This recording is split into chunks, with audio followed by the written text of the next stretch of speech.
हाय friends, नमस्ते, welcome back to my channel colours of life. मैं हूं आरती एंड आज मैं शेयर करने वाली हूं my dengue recovery story. How I survive dengue fever. मैंने किस तरह से डेंगू फीवर को रिकवर किया है। तो इससे पहले मैंने अपनी टीबीएम की जर्नी आप सबके साथ में शेयर की थी एंड मुझे टीबीएम एंड हाइड्रोसेफेलस हुआ है। तो मैंने उसकी जर्नी आप सबके साथ में शेयर की थी। ईच मैंने डिटेल्स में शेयर की थी कि क्या क्या होता है, सिम्टम क्या है, कैसे होता है, और ये सब जब मैंने शेयर किया तो मुझे बहुत अच्छा रिस्पांस मिला। आप लोगों को वीडियो पसंद आया एंड कुछ लोगों ने ये भी कहा कि आपने शेयर करके बहुत अच्छा किया, क्योंकि उनसे ना उनको भी थोड़ा सा आइडिया मिल गया और ओवरऑल अच्छा रिस्पांस आया।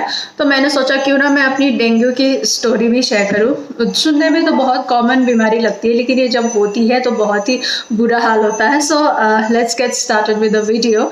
सो आज से 2 साल पहले, 2 years बैक, जब मैं यहाँ से अपने घर गई थी दार्जिलिंग। सो मैं रिकवरी स्टोरी बता रही हूँ, तो मैं पहले से बताती हूँ कि मुझे क्या क्या हुआ। तो मैं यहाँ से दार्जिलिंग जाने वाली थी। नेक्स्ट डे 9 AM मेरा फ्लाइट था। रात को मैं सोई थी, मुझे नींद नहीं आ रही थी बिल्कुल। तो 2 बजे के बाद मुझे बॉडी में बहुत ज़्यादा एक होने लगा, बहुत ज़्यादा पेन होने लगा। लेग में, जॉइंट में, यहाँ पे शोल्डर्स में बहुत ज़्यादा पेन होने लगा। तो मैंने सोचा कि मैं घर तो जाऊँगी जैसे भी करके। थोड़ा सा मुझे फीवर भी आया। तो मैं ऐसे गई हूँ कि इतना ज़्यादा मुझे लेग में पेन हो रहा था कि मैं अंदर पे लेग पे मैं क्रीप बैंडेज लगा के फिर उसके ऊपर एक बहुत ही लूज सा पैंट पहन के, ताकि वो मेरा अंदर का बैंडेज ना देखे, इस तरह से मैं घर गई थी। एंड एयरपोर्ट में मुझे चेक इन करते टाइम ना वहाँ पे स्टैंड करने के हालत में नहीं थी मैं। कितना ज़्यादा डिफिकल्ट हुआ था। फिर मैं अकेले ट्रैवल कर रही थी, अकेले गई थी। So that was very difficult. और जब मैं वहाँ पे एयरपोर्ट पे पहुंची तो मेरी मम्मी आई थी लेने के लिए। तो मम्मी ने कहा कि सीधे हॉस्पिटल जाते हैं फिर घर जाएंगे। तो मैंने कहा नहीं, अभी मुझे घर जाना है, घर जाकर रेस्ट करूँगी तो ठीक हो जाऊँगा। मुझे कुछ आइडिया नहीं था कि डेंगू फीवर हुआ है। तो मैं घर गई। फिर घर पे जाके हमारे वहाँ पे चूल्हा में आग जलाते हैं, तो आग जला के मम्मी ने अच्छे से कोयला जला के उसमें अच्छे से मस्टर्ड ऑयल से पूरी बॉडी में, हाथ में, पैर में, हेड मसाज, सभी मसाज कर दिया। तो नेक्स्ट डे मुझे थोड़ा अच्छा फील हुआ। तो मैंने सोचा कि मैं ठीक हो गई। तो फिर मैं गाँव में घूमने चली गई इधर उधर। जब 2-3 साल बाद घर जाते हैं तो यहाँ वहाँ जाना रहता है, तो मैं गई। फिर उसके 1 दिन बाद मुझे अचानक से फीवर आ गया और बॉडी में पूरा पेन होने लगा और वॉमिटिंग होने लगा, कंटिन्यूसली वॉमिटिंग होने लगा। तो फिर मम्मी मुझे हॉस्पिटल लेके गई। वहाँ पे एक नर्सिंग होम है कालिम्पोंग में। तो वहाँ पे कालिम्पोंग में एक नर्सिंग होम है, वहाँ पे लेके गई। तो वहाँ पे हमने जब डॉक्टर को दिखाया तो डॉक्टर ने मुझे देख के ये बोला कि तुम ये 5 डेज का मेडिसिन ले लो। अगर 5 डेज ये मेडिसिन लेने के बाद भी तुमको अच्छा फील नहीं होता तो तुम डेंगू का टेस्ट कराओ, ऐसा करके बोला। तो मैं 5 डेज का मेडिसिन लेके घर पे आ गई। तो जो 5 डेज का मेडिसिन दिया था वो मैंने 1.5 डे लिया।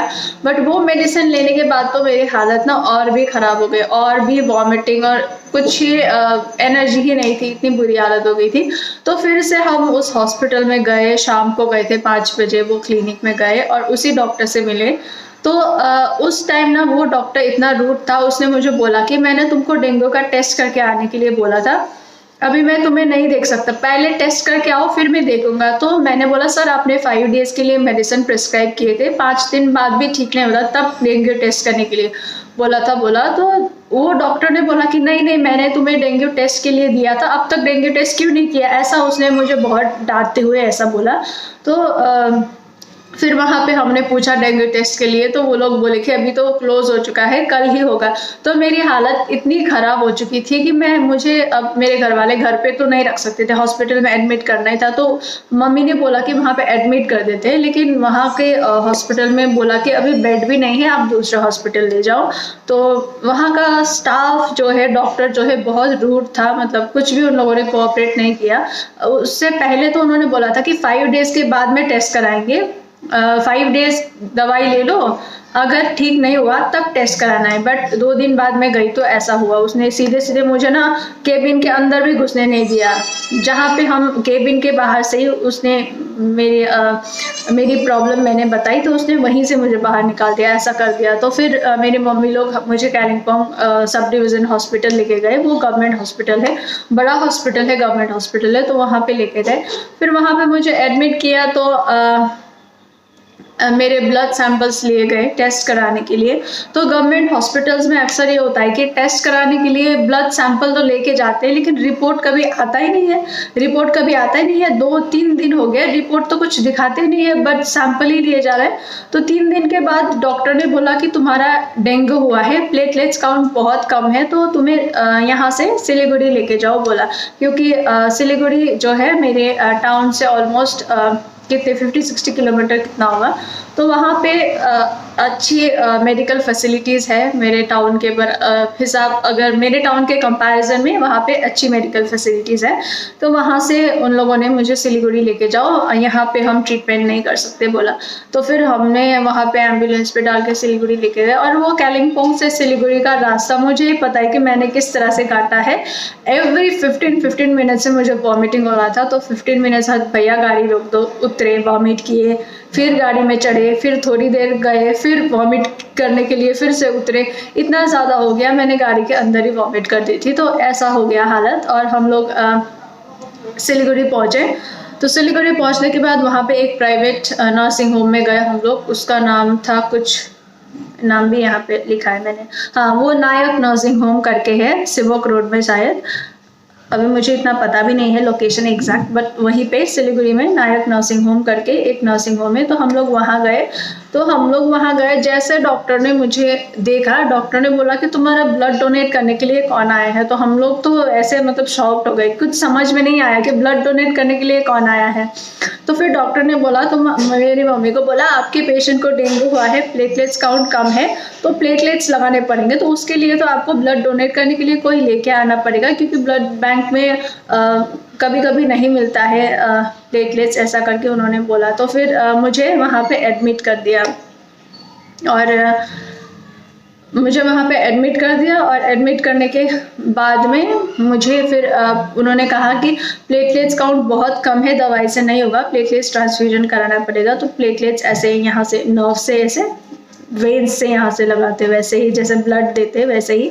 तो फिर वहाँ पे हमें पता चला कि ब्लड बैंक में, और ब्लड बैंक में भी क्या होता है कि अगर आप ब्लड बैंक में जाते हो रेगुलर, अगर आप ब्लड डोनेट करते हो, आपका वहाँ पे कार्ड है, तो आपको फर्स्ट प्रायोरिटी मिलती है। लेकिन हमारी फैमिली में तो किसी ने ब्लड डोनेट किया ही नहीं था। मम्मी पापा तो एज बहुत हो गई है, और मैं ब्लड डोनेट कैसे करूं, मेरे पास ही ब्लड नहीं है। तो हमने ब्लड डोनेट नहीं किया था, और हमारा ब्लड का कोई कार्ड भी नहीं था। तो फिर मेरी आंटी थी वहाँ पे सिलीगुड़ी में, तो उन्होंने कहीं से वो ब्लड डोनेशन का कार्ड अरेंज कर दिया। क्योंकि जो इंसान वहाँ पे जाके या फिर कहीं पर भी ब्लड डोनेट करता है, उसका एक कार्ड बनता है। तो अगर वो कार्ड होता है तो उसको फर्स्ट प्रायोरिटी मिलती है, और उसको ब्लड चाहिए या प्लेटलेट्स चाहिए उसको पहले मिलता है। और जिसके पास नहीं है वैसे उनको बाद में। तो मेरी आंटी ने, उन्होंने अरेंज कर दिया किसी को बोल के, एक कार्ड वाला इंसान। तो फिर वहाँ से हमें एक दिन का तो प्लेटलेट्स मिल गया। पता नहीं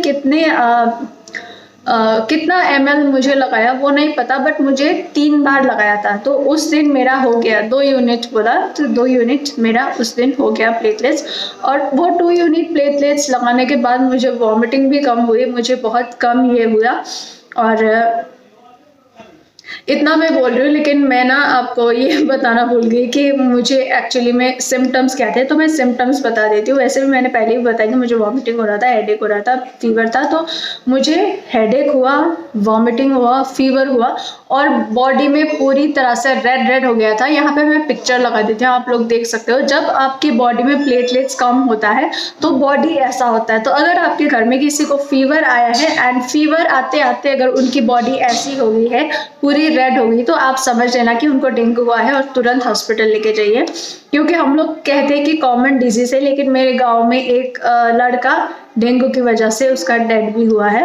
तो उसकी डेथ भी हुई है डेंगू की वजह से। तो केयरलेस नहीं करना। और अगर फीवर के साथ में बॉडी में इस तरह के रेड होते हैं, तो आप लोग प्लीज़ उनको हॉस्पिटल लेके जाइए, डेंगू हो सकता है। तो मेरी बॉडी पूरी रेड हो गई थी। लेकिन जब मुझे वो 2 यूनिट प्लेटलेट्स मिला, तब मेरा वो रेडनेस भी थोड़ा सा चला गया, और ये हो गया। और नेक्स्ट डे, उस दिन तो फर्स्ट डे तो मेरी आंटी ने वहाँ पे कार्ड अरेंज कर दिया था, तो ब्लड मिल गया, मतलब प्लेटलेट सीधा वहाँ से मिल गया मेरा ओ पॉजिटिव का।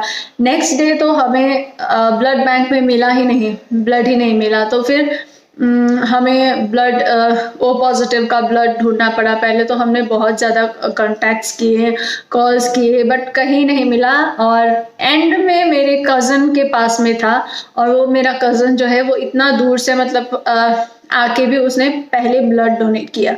तो उसने मॉर्निंग में ब्लड बैंक में जाके ब्लड डोनेट किया। फिर ब्लड से ना प्लेटलेट्स निकालने के लिए बहुत टाइम भी लगते हैं, बहुत टाइम लगता है। पहले ब्लड बैंक में वो लोग ब्लड लेते हैं, जैसे मेरे कज़न ने ब्लड डोनेट किया, उसके बाद में 4 to 5 आवर्स बाद ही मुझे प्लेटलेट्स मिला। पता नहीं कितना टाइम लगता है, लेकिन मुझे 4 to 5 आवर्स बाद में मिला। तो मॉर्निंग से मेरे पापा मेरी मम्मी दोनों आए थे सिलीगुड़ी, और मेरे पापा मेरी मम्मी इधर उधर कभी ब्लड बैंक कभी कहाँ जा रहे थे। एंड मैं मेरे हॉस्पिटल में मतलब जहाँ पे मेरा केबिन था वहाँ पे ना फ़ोन में ज़ीरो नेटवर्क था। मतलब फ़ोन में ना नेटवर्क ऐसा क्रॉस था, एक भी लाइन नहीं थी वहाँ पे, तो किसी को फ़ोन जाता नहीं था। तो अगर मम्मी को किसी को कॉल करना पड़े तो बाहर जाके कॉल करना पड़ता था।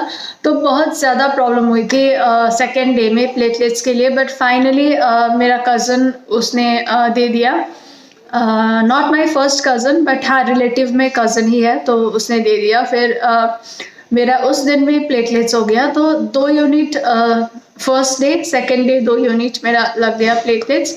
तो फिर उसके बाद में डॉक्टर ने बोला कि अब प्लेटलेट्स लगाने की ज़रूरत नहीं है, रेस्ट करो। और इंजेक्शन्स मुझे लगे, इंजेक्शन लगे, तो इंजेक्शन लगे और सलाइन ये सब लगाया हुआ था। तो 3 दिन वहाँ पे एडमिट होने के बाद मुझे जो मेरे बॉडी पे रैशेस इस तरह के रेड कलर के आए थे वो भी चले गए, फीवर भी चला गया मेरा, और थोड़ा सा अच्छा फील हुआ। तो वहाँ पे मैं 4th डे पे उन्होंने मुझे डिस्चार्ज कर दिया, तो मैं घर चली गई। This was my story about how I survive dengue fever. तो मैं कुछ ना टिप्स या फिर कुछ गलती मैंने की थी, मिस्टेक्स जो मैंने की थी वो आप सबको शेयर करना चाहती हूँ कि आप लोग भी इससे सीखें। और अगर आपको इस तरह के सिम्टम्स दिखाई दिए तो आप लोग तुरंत जाइए, क्योंकि हमारे यहाँ पे क्या होता है कि जब हमें फीवर होता है तो हम मेडिकल स्टोर से मेडिसिन लेके खाते हैं मोस्टली। अगर बहुत ज़्यादा फीवर हुआ तभी हम हॉस्पिटल जाते हैं, नहीं तो थोड़ा सा फीवर हुआ तो मेडिकल स्टोर से पैरासीटामोल लेके आओ, खाओ, 2-3 दिन में ठीक हो जाएगा, ऐसा करते हैं। लेकिन अगर आपको फीवर के साथ में हेडेक भी है, फीवर के साथ में अगर आपको हेडेक भी है, बॉडी में रैश हो रहा है, जॉइंट पेन हो रहा है, और आपको वॉमिटिंग हो रहा है, थोड़ा सा बॉडी में ऐसे चिल्स नहीं होते हैं ऐसे वैसा हो रहा है, और बैक पेन, जॉइंट पेन, अगर फीवर के साथ में ये सब चीज़ें हो रही है एंड आपकी जो स्किन है वो रेड दिखने लगी है, तब आपकी बॉडी में प्लेटलेट्स काउंट कम हो गया है, डेंगू हो गया है, तब तो आप डेफिनेटली हॉस्पिटल जाइए। सो अगर मैंने पहले जब मैं यहाँ से गई यहाँ से मैं बैंगलोर से जब मैं दार्जिलिंग गई तो मैं वही दिन वहाँ पे हॉस्पिटल गई होती तो शायद मुझे डेंगू, मेरा प्लेटलेट्स काउंट इतना नहीं गिरा होता, तब तक तो मुझे प्लेटलेट्स ट्रांसफ्यूजन की ज़रूरत नहीं पड़ती, मेडिसिन से ठीक हो जाती। लेकिन मैंने ऐसा नहीं किया, मैंने सोचा कि रेगुलर जो फीवर आते हैं कभी कभी वही फीवर है तो मैं घर जाके ठीक हो जाऊँगी करके मैं घर चली गई। और सेकेंड मेरा ये हुआ कि जो डॉक्टर ने मुझे 5 डेज मेडिसिन लो और डेंगू टेस्ट करो बोला था। बट अगर डॉक्टर को डेंगू का ये था कि डाउट था तो वो मुझे पहले दिन ही टेस्ट करने के लिए, अगर वो बोलते तो अच्छा होता, लेकिन उन्होंने वहाँ पे ब्लंडर कर दिया। पहले उन्होंने बोला 5 डेज बाद टेस्ट करो, फिर बोलते हैं कि मैंने टेस्ट करने के लिए कहा था, क्यों नहीं किया। सो ही में भी कंफ्यूज्ड, बहुत सारे पेशेंट्स होते हैं तो उन्हें कंफ्यूजन हुआ होगा या फिर क्या हुआ होगा पता नहीं। तो ये थी मेरी डेंगू की स्टोरी। और यही मैं पहले तो ये सभी मैं आप सबको बताना चाहती हूँ कि आप लोग सिम्टम्स पे थोड़ा सा ध्यान दीजिए, क्योंकि यूजुअली हमारे यहाँ क्या होता है कि जब हमें फीवर होता है तो हम इतना इम्पोर्टेंस नहीं देते हैं, मेडिकल स्टोर से पैरासीटामोल लेके आते हैं, एंटीबायोटिक्स लेके आते हैं और वो खाते हैं और सोचते हैं कि ठीक हो जाएगा। लेकिन अगर आपको फीवर के साथ में बैक पेन है, जॉइंट पेन है, आईज में थोड़ा सा दर्द जैसा है और वॉमिटिंग है, तो ये आप ज़रूर हॉस्पिटल जाइए क्योंकि डेंगू हो सकता है। सो आई होप आप लोगों को ये वीडियो पसंद आया होगा, और अगर आप लोगों को पसंद आया हो then please do hit the like button, share करिए अपने फ्रेंड्स एंड फैमिली के साथ, and please do subscribe my channel colours of life. Thank you so much for watching, bye bye.